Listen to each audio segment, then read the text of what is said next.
Welcome to Lifestyle Solopreneur, the community for entrepreneurs who put lifestyle first. Join your host, Flavia Barris, as she interviews successful lifestyle solopreneurs and shares ideas to help you find the perfect balance between lifestyle, business, and self. Flavia is an attorney, marketing expert, and founder of several online academies. She's been featured in major media, including BBC World News, The Wall Street Journal, The New York Post, ESPN Television, and more. Join us for this episode of Lifestyle Solopreneur. Hey, Lifestyle Solopreneurs. Today we get to speak with Ali Boone. She is formerly an aerospace engineer, and she's now a lifestyle entrepreneur, real estate investor, and coach. After leaving her 9-to-5 to pursue ultimate freedom through entrepreneurship, her company, Hipster Investments, managed to facilitate over $18 million in real estate transactions in its first 5 years of business. She loves being able to work from wherever she wants, whenever she wants. Her ultimate goal is to someday challenge Tim Ferriss to a lifestyle design duel. Oh, I would love to see that. Welcome to the show, Ali. Thanks for having me. I'm excited to be here. I'm super excited to chat with you because you're someone who is, like me, just a lover of many things. You know, you have lots of different hobbies, things that you dabble in, things that you go all the way in. I know we share one love in common, which is we're both in aviation families. Yes. I know on my side, love aviation. You not only were an aerospace engineer, but also a pilot. I am. Former engineer and current pilot, although I got to get back on that pretty soon. So tell me, how does someone transition from engineering and also aviation and end up in real estate? Very carefully. Actually, even more than very carefully. In my case, very unexpectedly. Really what it came from, and I'll just kind of give the punchline of it, and then we can expand on, what people might want to hear more about, is I just wanted out of corporate. I spent all those years in school. I grew up with a typical mindset, go to school, get good grades, get a good job. What more secure job is there than aerospace engineering? So I thought at the time, and I was flying airplanes already. And I thought, engineering must be the same as flying. It is not, for the record. And, so I went through all that school, did all the things that I quote unquote should do. And I tell the story all the time, but basically I landed what a lot of would perceive to be the dream job. And I showed up at my very first cubicle. And before I ever sat down, I'll never forget, I turned the corner and I looked in the cubicle, and the voice was like, "Oh, this isn't going to work." And I was like, "Oh, seriously? I haven't even sat down yet. This is bad." And so after all that school and everything, from the minute I started that job, I wanted to find a way out. And I didn't really know what that was going to be, because I could fly airplanes, I could do engineering, but I didn't really have practical stuff or practical skills that I could start a business with or whatever I was going to have to do. And so for the next 5 years, I just was exploring everything. And so I just kind of dove in really generically, very broadly, and was like, okay, I don't know how I'm getting out of here, but I got to get out of here.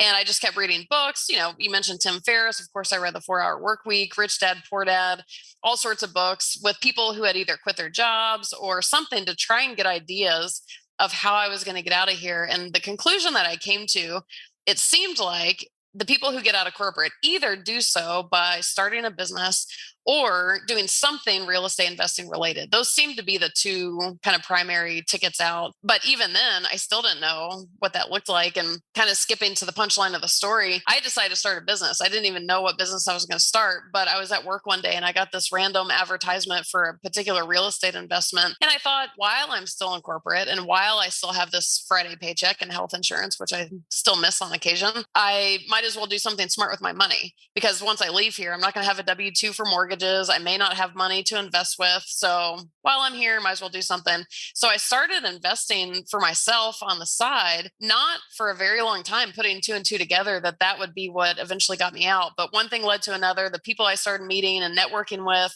that's really what kicked it off. And there was a moment in time where I was like, wait a minute, what I'm doing in real estate, I could also do full time. And so that was like, oh, here I am thinking these two are separate things, when in reality, that was going to be the ticket out. So I started really kind of building the business I know I'm kind of being mysterious about we haven't even talked about what the business is, but I started kind of building it while I was still in corporate. And then eventually I jumped the corporate ship to do it full time. And this is actually the 10-year anniversary of my company. So it's kind of an exciting year and things have changed a lot. So yeah, it'll be September of this year that I said goodbye to corporate. Amazing. And I know there's a lot of people listening who have that same feeling you did, maybe every single workday where they walk into their desk area or their cubicle. Every minute of every day of every year. That was totally me. I know. And if you think about it, most of those corporate type jobs are 40-hour plus a week jobs. So that's a Mhm. big chunk of someone's life that is Yeah. spent at, a desk where they would rather just be elsewhere, but they feel trapped. And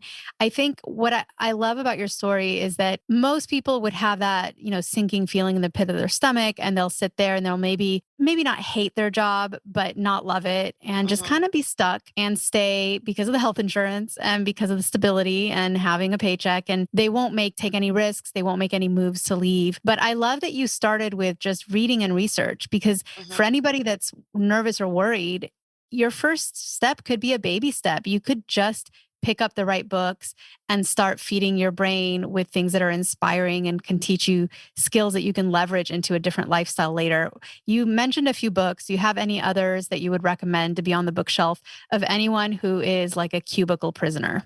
Oh, I don't know so much specific to the cubicle prisoner, but whether it's related to what somebody ends up doing or not, some of my absolute favorite books. There's a point in time where I told people that the three books that changed my life the most: Rich Dad, Poor Dad. And that's not even just for real estate investors, because, Robert Kiyosaki is primarily known for real estate investing or investing guy, but the concepts that he explains in there around money, just his concept of being an employee versus a business owner versus an investor, all of that in my mind can be game changing for whatever it is you're going to do later. So I think Rich Dad, Poor Dad, I mean, that's what changed because that book also too, I know for me, and I've heard from other people, that's what suddenly made what I wanted possible, because it's kind of like, oh, well, we all want the dream life, whatever, but it put it into more practical words. So that was really helpful for me. A game changing book for me also was The E Myth Revisited by Michael Gerber. And it's technically a business book and it's very small. I've read through it completely a couple times, but also for other aspects of life, or if you become an investor or whatever it is you do, it also, in my mind, paints a really good picture and a clarification on some concepts that I think people get really confused about. And if you're trying to leave corporate, let's say you're trying to start a business, it's so easy to start a business that doesn't at all actually fit your goals or whatever. And so I think this book really helps. And then the most broad book that really helped me was Jack Canfield book, The Success Principles. And that is a fat book. It's a big one, but I think it's some number, I don't know, 90 or 100 or 101 principles in life.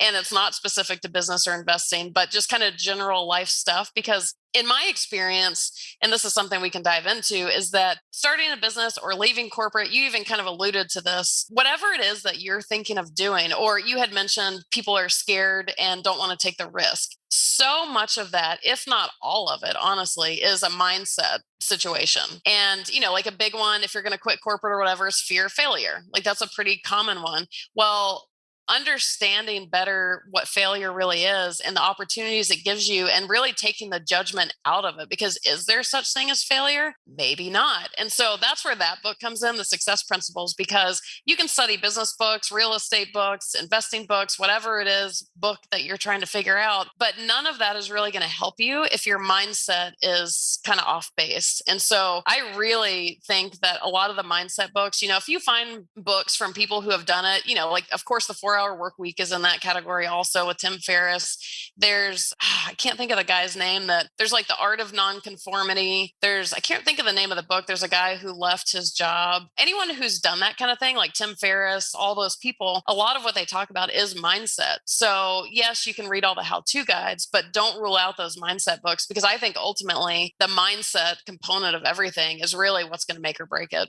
No, you're on that shelf as well with your book. So tell Um, us a little bit about your book and why you wrote it. Yeah, that actually, it's funny. I was saying all that. I was like, oh, that is kind of a segue into my book. Is that was actually my motivation with my book, because when I was trying to learn real estate investing, when I would go Google how to be a real estate investor or look for real estate investing books, it's like, here's how you flip a property. Here's how you wholesale here. Okay, great. Those are the how-to guides. But in my mind, kind of like I said earlier, is that in my mind, there's no how-to guide in the world that's going to help you if your mindset's not right. And one thing that I really liked about Rich Dad Poor Dad is it was more of a mindset book, but those are kind of hard to find sometimes in categories like business and investing and finance and all that kind of stuff. And over the 10 years that I've been doing real estate, and I guess it was 8 years when I wrote the book, it was 2 years ago, is I work with investors all the time. That's literally what I do. Is I work with buyers who are investing in properties, and I do real estate investing coaching. So I talk to people trying to be investors or who are investors all the time. So when I watch them and I see their situation, and when I look back on my situation, there is a mindset about it. And so that's what I really wanted to bring up to people, is so it's kind of like a prerequisite to the how-to guides, right? It's actually called Not Your How-To Guide to Real Estate Investing, but it's kind of that take a step backwards. Like, yes, I know when you want to get into real estate, you want to just get the property and get into it. But if you can just take a few minutes or however long before you dive into all of that and just take the time, really kind of wrap your mind around how to best do this, you're going to better set yourself up for success later, kind of thing. So that was really my motivation. I wanted to bring up things that I had seen in other people and in myself that I feel like most of the books hadn't really been addressing. Amazing. Can't wait to check out your book, by the way. Sounds like a great read. So for you, you said there's a little bit of mystery when you kind of explained what your business is. We know it's 10 years old. We know it's about real estate, but tell us a little bit about what the company does and how you grew that.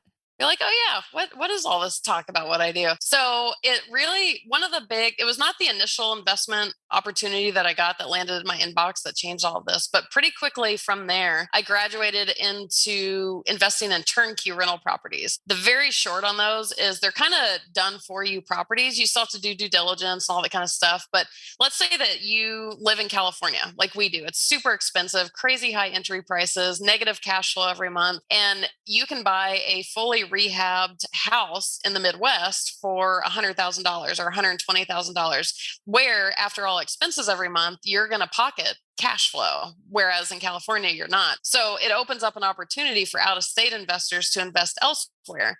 And that's one of the big places where the turnkey model comes in, because what happens is these companies go out, they're essentially big scale flippers, and they go out and they find distressed inventory, they rehab it in full, they place tenants, and they have property managers on standby to help you, well, to manage your property for you, since you're either long distance or there's different reasons to buy a turnkey. But so it is kind of, it's about the most hands-off way to own a rental property, where in theory, if everything goes right, you're not having to do a whole lot. You're not swinging hammers, you're not flipping properties, because a lot of people think that the only way to be a real estate investor is to do all of that stuff. I know I did. And then when I heard about turnkeys, I was like, wait, someone else does all the work? Tell me more. I wasn't trying to leave corporate to do more work. I wanted to kick it on the beach. And I'm like, well, how am I going to kick it on the beach if I'm flipping a property? So that's what appealed to me about the turnkey model. And what happened was I was so excited about the turnkeys that I was telling anybody who would listen. I was like, oh man, guess what I found? Guess what I invested in? This is the coolest thing ever. And they're like, well, I want one. And suddenly, like, my cousin bought one, my mom's friend bought one. And at the time, the people that I was working with approached me and said, listen, you're sending so many people our way. If you'll go get your real estate license, we can pay you a referral fee just like a normal real estate agent. And you're already doing the work. So it's basically free money. And I was like, okay. And so I thought this was just gonna be a cool side hustle. And that's the part that I didn't, like a moron, didn't put two and two together, that I could make a living doing that. And shortly after that, I started writing about my experiences on Bigger Pockets, which is a big, huge real estate investing website. And they found me writing on the internet and they asked me to be a writer for them. And so suddenly I started working with so many people that were interested in turnkey rental properties. That became the business. So for the first probably 7 or so years, that was 100% of the business. Is I was really just playing matchmaker, helping people find turnkey properties, turnkey providers, helping them through the buying experience, all all of that kind of stuff. And just in the last few years, and especially with COVID, I had always done real estate investing coaching kind of on the side, but it was never really that big of a thing. And so now my company has really kind of graduated into, yes, we still help people with properties all the time, but the coaching and consulting side of this is really on the rise right now, which is really fun for me because I get to talk to a lot of people. Oftentimes it's not about turnkeys, which is a nice break for me. So now it's kind of a two-part company where we do still help with turnkeys or turnkey-ish properties. And then, but really just trying to build that side of it where we're kind of a moral support for people trying to get in. They're overwhelmed. They are in analysis paralysis, all that kind of stuff where, we can offer the more general services too, even if you're not immediately ready to buy a property. Give us some examples of some of your favorite case studies, like some students that have come through your coaching and consulting and kind of their journey, their story, some of the ones that stand out to you when you think back. Well, one of my favorite ones, she's so funny. I still hear from her. Like, I won't hear anything from her for a few months. And all of a sudden I'll get a text saying, help, are you available?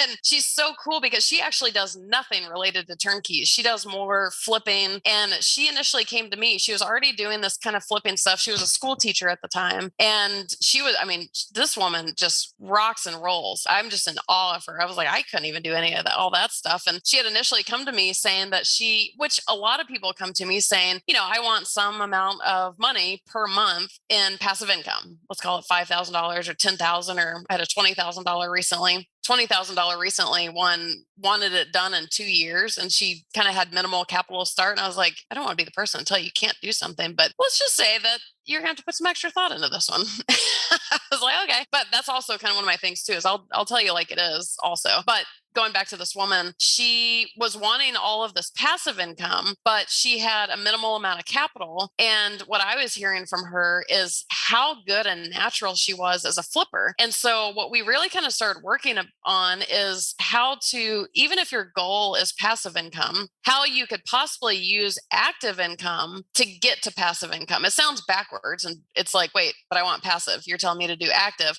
Well, you need a certain amount of capital to get the passive income. And in her case, she was so good and natural at flipping. I was like, dude, keep doing that and use that active income, get all of the active income, and later convert that into passive opportunities.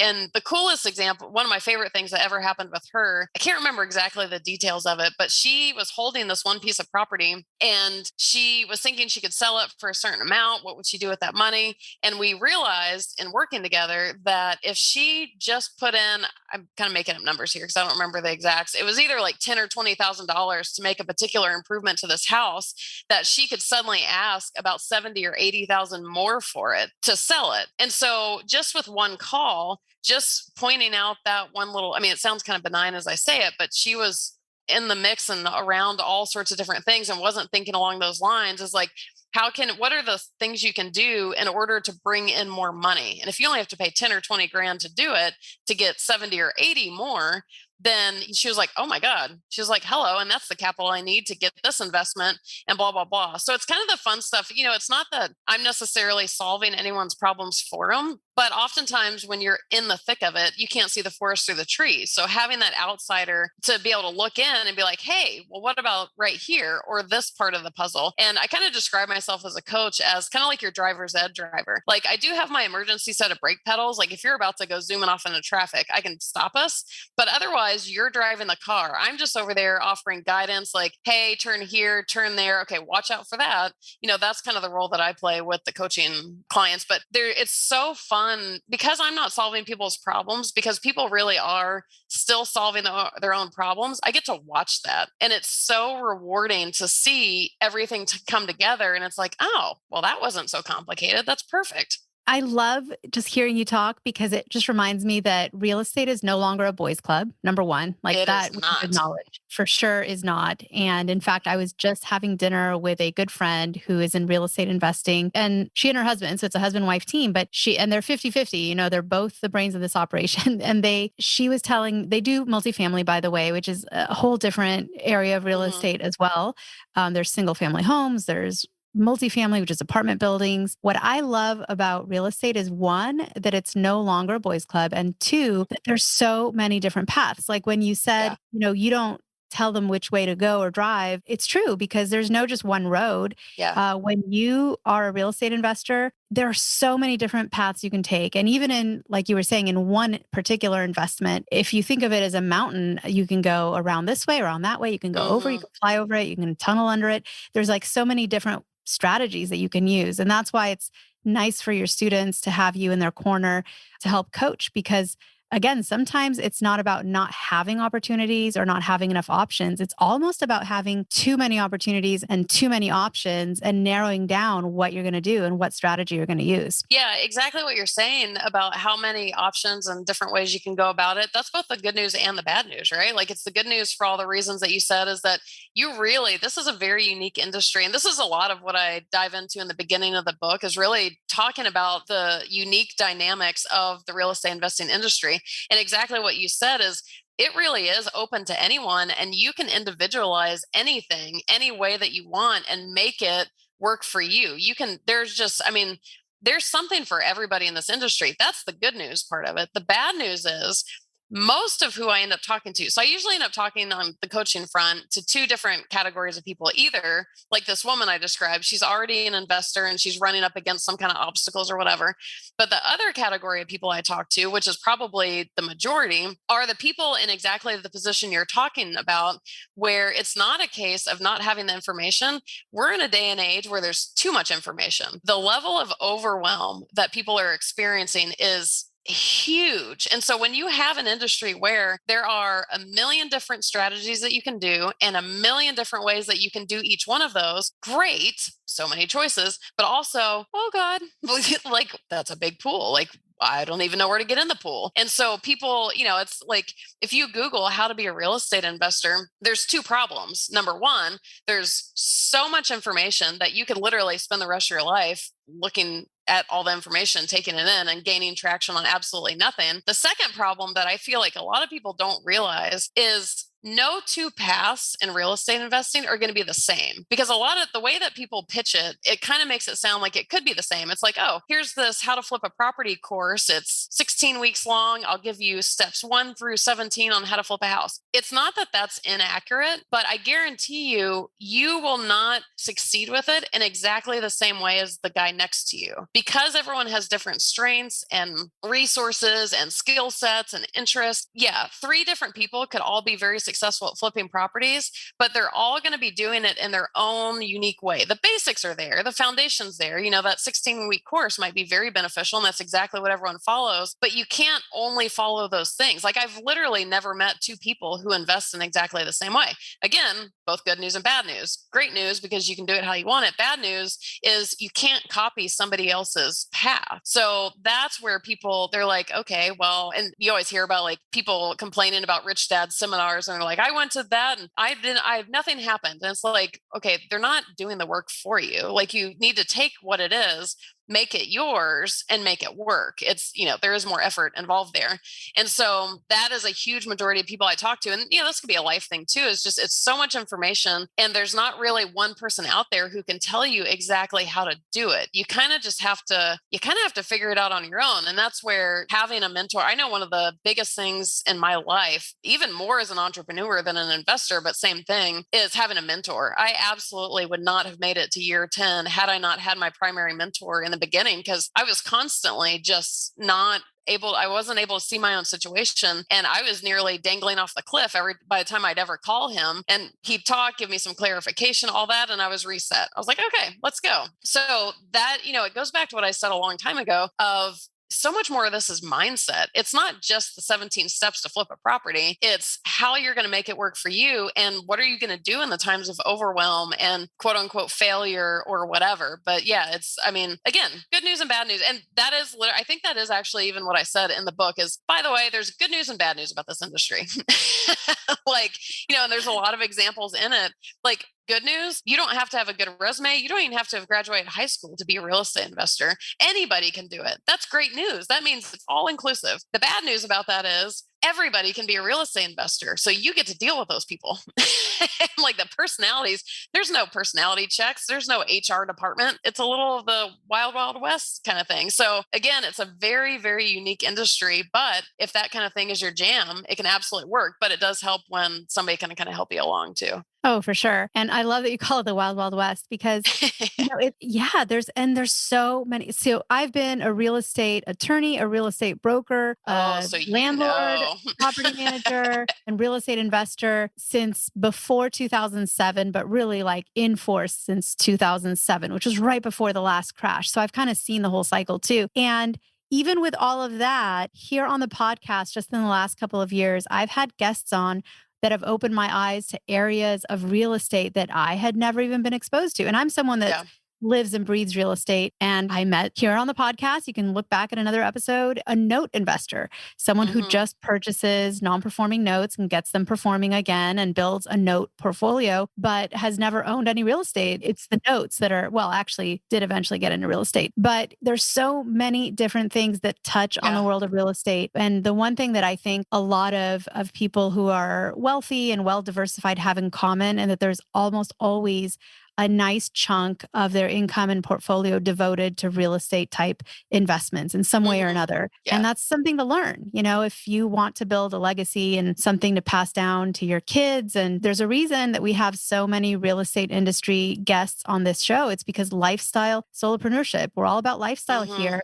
And the real estate industry really has a lot of work that lends itself really well to having a great lifestyle that's very flexible. You can kind of Yeah. like create your own, Yeah. instead of just fitting into that cubicle that we talked about earlier. Yeah, So, absolutely. And even if you're not trying to leave the cubicle, you're not trying to leave your job. And if not even the majority of people that call me, like there are some active full-time investors, but most people have a full-time job and a family of five. They don't have, there's a difference between someone who's wanting to make a career out of real estate investing and someone who just wants to do some real estate investing like I did when I was first starting. I just wanted to do something smart with my money. I didn't know that mine was going to turn into a career. And a lot of people, it doesn't have to be a career, but that goes back to that flexibility of the industry where you can be an active full-time investor, or you have that full-time job and that family of five, and you just want something to put your money towards. The banks aren't paying anything for interest. Stocks are a little volatile and kind of scary. And my theory is that one thing that will never get outsourced is people are always going to need somewhere to live. There's no way around that. And so for me, it's a pretty secure investment. And so you can do that on the side and just let your money start working for you, because if it's sitting around anyways, it's not doing anything under your mattress or in the bank, which at this point, the bank is the equivalent of under your mattress for all intents and purposes.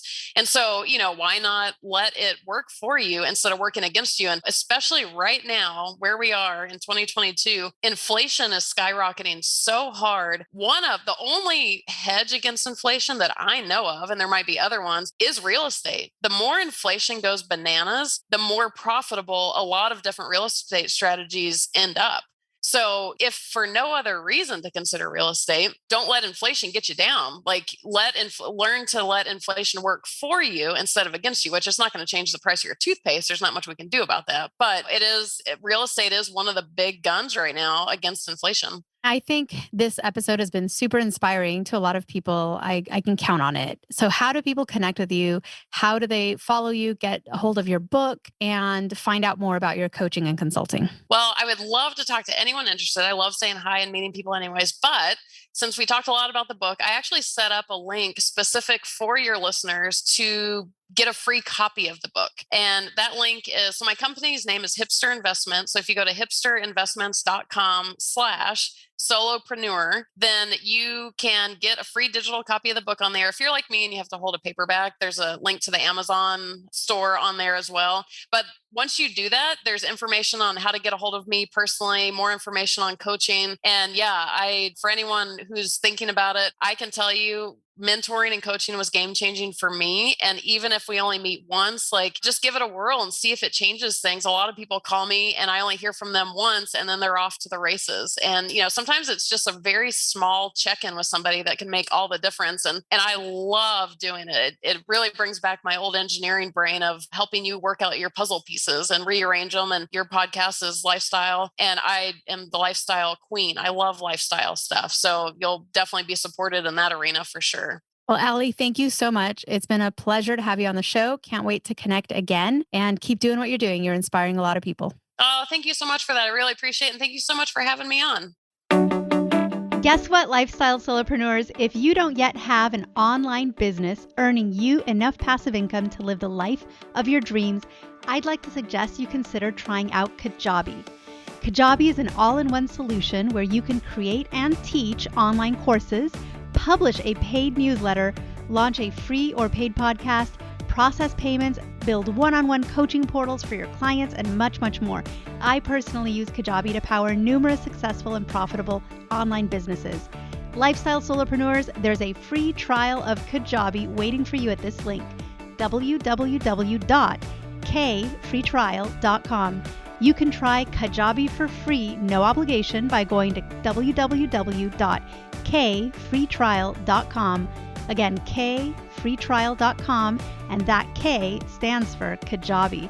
Starting an online business helped me break free from that corporate grind, and I hope it does the same for you. You have nothing to lose and absolutely everything to gain. Thanks so much for tuning in today. Don't forget to subscribe to the show, and see you next time.